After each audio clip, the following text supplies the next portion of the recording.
嘉泰新棒足球場的中職開幕戰引發濟爭議，除了場內基體設施需要改善，包括觀眾席滑向動線問題、手機信號歹，連場外隔壁厝嘛，向場內營員噪音吵着，向議員陳情。分貝無超過啦吼，這是附近的住戶佇因厝傳落來啦，我希望你嘛是可以看賣啊。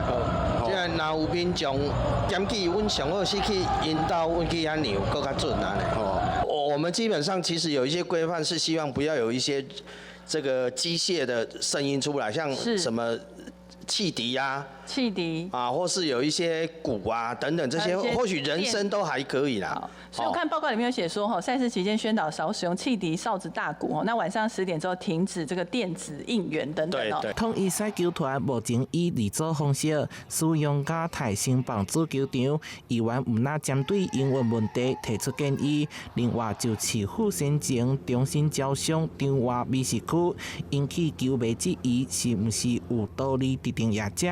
未少議員攏是聽市府維護公務招標制度。如果說我們的方向是要讓球場往跟這個統一獅認養的方向去跑的話，我們的這個權利義務關係要趕快跟他講清楚啦，因為他不是只有認養而已，他也要負擔一些責任啊！雙方要把這個條件講清楚啊！我們大家熱愛棒球，我們支持統一獅，但是我覺得有一些部分是我們台南市政府要贊助的一個方向，讓它卡好掉。要愛你這邊卡，你去衡量到底是需要管外這些攤商嗎？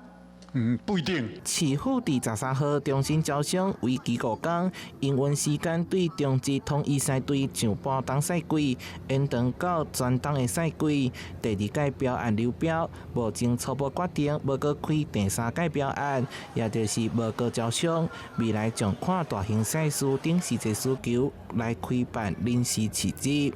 台南新聞社採訪報道。